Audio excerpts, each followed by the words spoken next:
Two people who landed at MSP International Airport are under self-quarantine this evening. State health officials say they had close contact with someone confirmed to have the coronavirus before returning from Europe.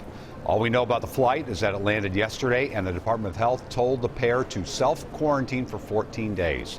So far, there are no confirmed cases of COVID-19 in Minnesota. Wisconsin has 6 possible cases.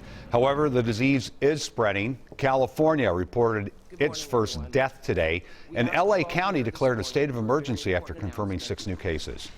10 people have died in Washington state. 5 of them were at one nursing home outside of Seattle. Today, Minnesota lawmakers held their first public hearing on COVID-19. It focused on the initial cost and the possible scope of an outbreak in Minnesota. Meanwhile, on the federal level, the U.S. House today allocated $8 billion for the virus. Esme Murphy is at the Capitol right now. So, Esme, what kind of funding did they talk about in Minnesota today? Well, Frank, the initial ask from the Minnesota Department of Health is $40 million, but it was very clear that that is just the beginning. And it's clear also when they talked about the possible cases here that they are talking about the number of cases potentially here in Minnesota in the thousands. Health Commissioner Jan Malcolm says Minnesota is getting ready for a potential mass outbreak. When we get to the point where we're seeing hundreds or thousands, or if we get to the point, I should say, when we're seeing hundreds or thousands of cases across the state, then frankly we are in a resource management situation where the job is really to make sure that the resources get to the people who most need them.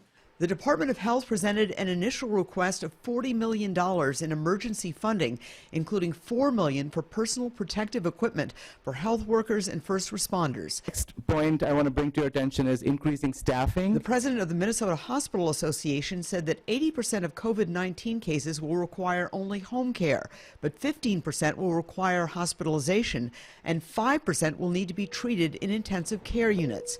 Minnesota has a total of 5,000 acute care beds and 500 ICU beds, and even under normal circumstances, that is often not enough. Within this past week, available capacity for adult ICU beds, medical surgical beds, non-critical monitored beds, and airborne isolation beds fell below 5% on one or more days in the Twin Cities metro.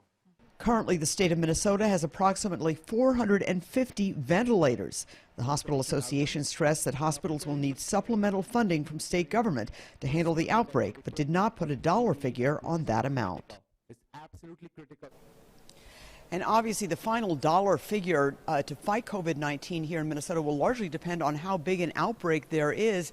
And health officials again today stress it's not a matter of if, but when that outbreak happens here in Minnesota. Yeah, we keep hearing that message. Esme, thank you.